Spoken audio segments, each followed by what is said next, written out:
dancing, huh? You deal with all kinds of shit up top. Professional. You guys having fun so far? Yeah. Cool, this is exciting, this is great.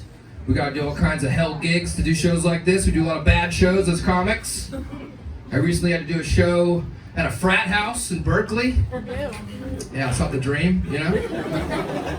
Just right in the living room for a bunch of 18-year-old little boys. All the lights were on. It was fully lit. No mic. And I was like, fuck, okay, I gotta do this now. So I walked up to the president of the frat, and I was like, hey, Rory. I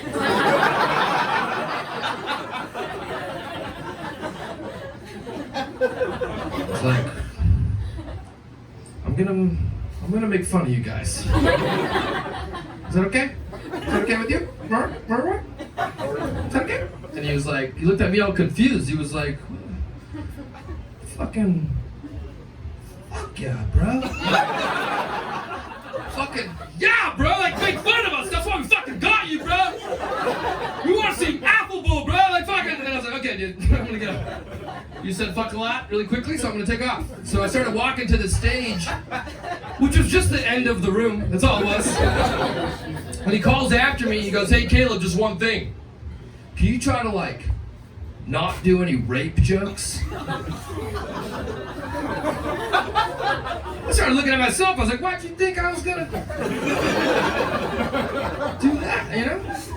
So I turned back like, what are you talking about? He goes, oh yeah, we're trying to rebrand.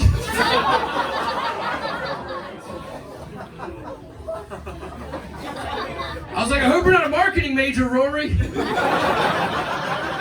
I hope you don't know what that word means. I hope that was never your brand, bro. So I walked up with that in my fucking head to start the show, and I went up to all these little baby boys, you know, and I was like, hey, I'm gonna start this show, but I want to start by just apologizing because I can't do any rape jokes tonight.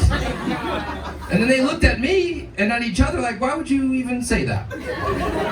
We don't want that at all. We're good boys, you know? And I was like, yeah, I'm sorry, I didn't want to say it either, but Rory told me if I do any rape jokes, he would rape me.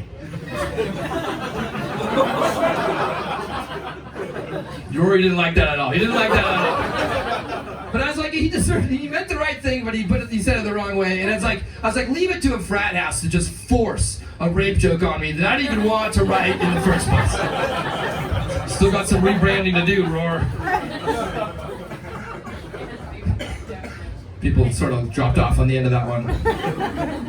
I'm gonna tell you guys a story. I recently had to move my grandfather out of his place. I don't know if you guys have ever had to do that before, like go through like a loved one shit. But it'd be pretty crazy. Like I was going through all this stuff with my mom, and it was like getting emotional. I was getting really happy. I was getting really sad. And sometimes I was like, what the fuck is my grandpa into? You know what I mean? Because you will find things that you can't unfind. You will forever remember, you know? So I was there with my mom, and we're going around, we're putting red stickers on everything we want to keep in the family. So like a painting or a chair, you put a red sticker on it. We're getting rid of everything else, you know? And she comes down from upstairs, and she has this really freaked out look on her face. She's like really bothered by something. I'm like, Mom, what's going on? She goes, I think I found something horrible. And I was like, well, what'd you find, you know? She goes, I don't even think I could bring myself to tell you what it is. And I was like, Mom, if you're gonna live with this on your own, you wouldn't have said anything at all to me just like, can we skip ahead till you tell me what this is? She was okay. I think I found your grandfather's butt plug. It's a pretty relatable story, true story. Sure. We've all been there, you know?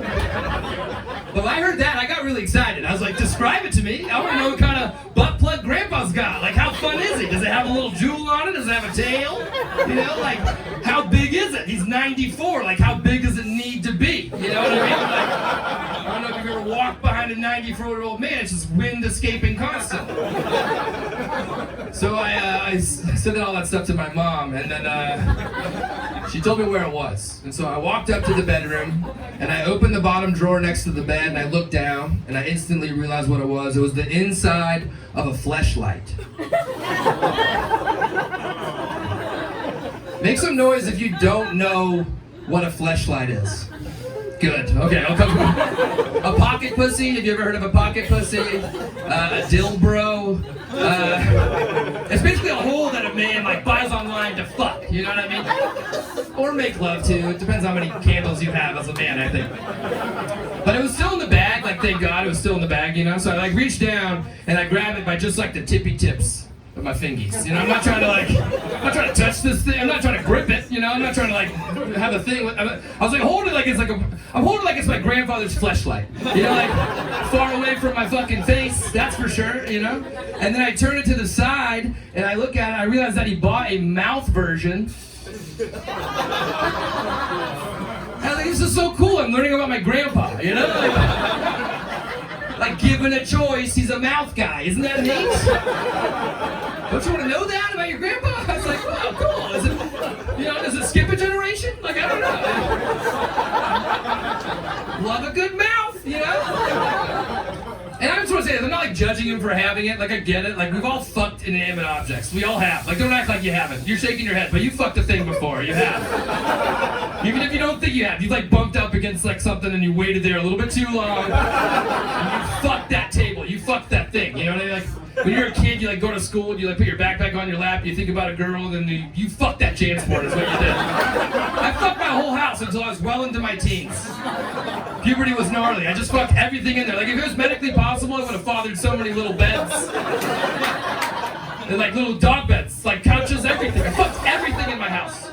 So I wasn't judging him for having it, I'm just like, fuck, this guy had it at 94. That is terrifying. I thought there was gonna be a point in my life where I could just just get old gracefully, and like this horny monster would go away. I could just like tell children stories around a fire, you know, I could like tend to my vegetables and cruise out with dignity. But we're still trying to fuck that hard at 94. That's terrifying. Are you not scared of that, guys? Like, fellas, is that not scary? Like, don't you want your own menopause? Wouldn't you love that? Wouldn't you love to like kick your wife out of bed and be like, not tonight, honey? You know? I'm thinking about my legumes. They're not sprouting right. I want to mean that. I want to mean that really bad. But like what I think about, what really fucks me up when I think about the story is like the size of it. Like if you've never seen one of these things, then a lot of you have. But if you've never seen one, they're like this big. They're like fucking the size of like a Big Gulp from like 7-Eleven. They're massive. You're nodding. Yeah, it's like they're really big. And I was like, my mom's first thought is that goes in a butt. That was her first instinct. He's like, that's a butt plug? She's like, that goes in a butt for sure. You know, it's like, what is my mom putting in her butt? You know? I had to physically fight that away with my hands. I was like, no!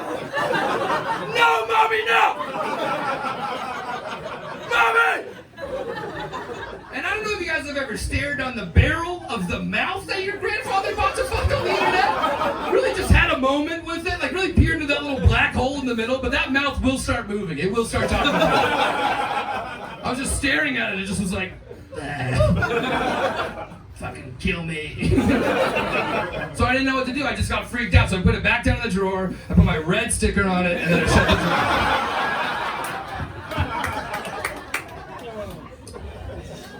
I was like, that stays in the family. You guys have been a lot of fun. I'm Caleb Lush. Have a good rest of the night!